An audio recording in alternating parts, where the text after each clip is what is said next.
My name is Alexander Nietzsche. I am a current grad student at the University of Denver. I am in the Master's Marketing program, and the session I attended today was the keynote speaker called Privacy in Progress, Redefining the Boundaries of Being Online. This was given by Dion Castaneda and Tracy Chow, both who work at Block Party.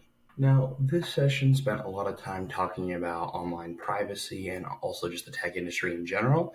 It started with the point that, especially after some pressure, tech industries were able to release some data and show that they are not very diverse and are making little to no effort to actually improve that, to get more training to try to diversify the people who are working within that industry.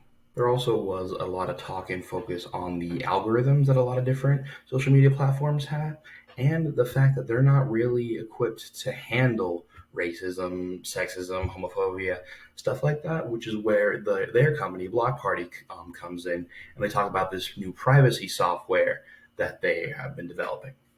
But eventually, even this came from the fact that one of the speakers actually had her own incident online where she would start presenting her own things, her own points, and just kind of her own profile.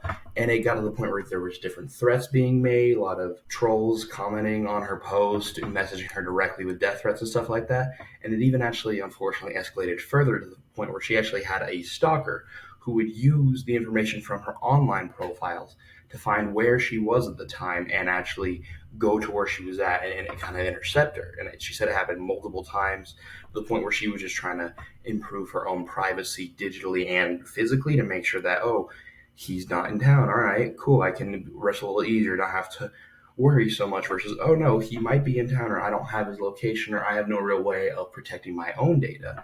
And so because of that, she wanted to switch the mindset of being a victim and being helpless and not being able to do anything. Because she did go to the police and they said they couldn't do anything.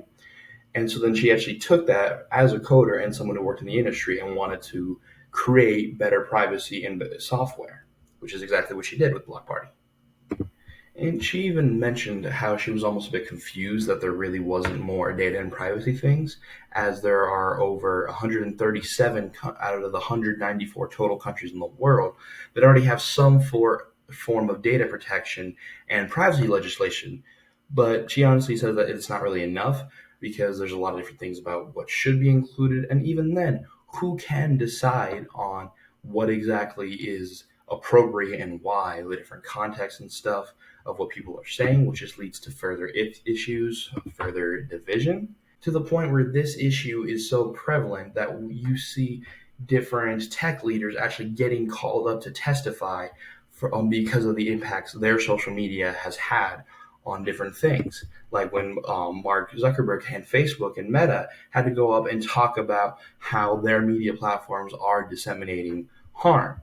But even then, after all this, showing that there was harm done, that they need to be held accountable, still very little was done. Almost nothing was done legislative-wise and to actually make things better. Circling back to the point I mentioned before, no one can agree on what actually should or shouldn't be said because everyone has different perspective, different culture, which can be a good thing until you're actually trying to create some sort of privacy, some sort of boundaries, and then no one can agree.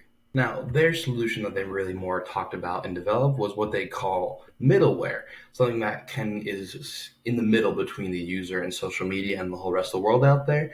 And it's designed so that there can be a restoration of freedom of choice, which would lead to a bit of agency and allowing users to actually be able to kind of experience the internet a bit more of how it was before all these algorithms that are designed to create interaction and conflict, more with just people sharing different opinions and actually able to see the kind of platform that the internet was kind of inspired to be in the first place back in like the 90s or the early 2000s. So they ended this lecture kind of talking about what they realized the user experience habits needed are for privacy and like kind of what they needed to do and their steps/process. And so there are kind of three. The first one being listen to unmet needs when it comes to data. There can be a lot of things about privacy, finding things, how you navigate. But if while all these are talked about, there's still a million other things that people aren't even really aware that needs to be addressed because a lot of the people aren't even really that aware of their own privacy and protection. They think about it. They're like, oh, no, I don't need that when they're already taking certain steps to not reveal too much information or post a live location without even realizing it. So once people actually get a lot more involved with digital privacy and that whole user experience, there's a lot of unmet needs. And so that's something that Block Party talked about how they wanted to meet those. And they also next decided to talk about how they all wanted to make sure that the data they had was purposeful. And so one of the examples they gave was the IP address. They said, hey, for our users, we don't need your exact IP. That's very specific data, exactly where you are, what you're doing. And so instead, they get geolocation from time zone. So they can just tell, okay, they are in the Eastern time zone or the Pacific or in the Mountain time zone, which helps with a lot of their users' kind of initial distrust because to show, okay, we are different and we're showing why we're different in the way we handle your data. And through this leads to the third step that she gave. It allows users to have their own agency, to know exactly, okay, there is a sense of privacy. I do get to choose exactly what information is out there, what the internet is able to have access to. And through Block Party software, they're able to help restore a little bit of that agency. Overall, I very much enjoyed this lecture. I definitely thought it was eye-opening as I personally wouldn't have said I cared too much about data privacy outside of obvious information, so such as like address or like super personal information. But then as she described a lot of the techniques people already do, I realized, oh no, I actually am quite conscious about my data privacy and security. And so seeing her lay out a lot of the different ways that it could impact you and both present and in the future really had me thinking and has now made me want to look into maybe their service or a similar one to see if there's something that can even just add another extra step to keep my data and my privacy safe.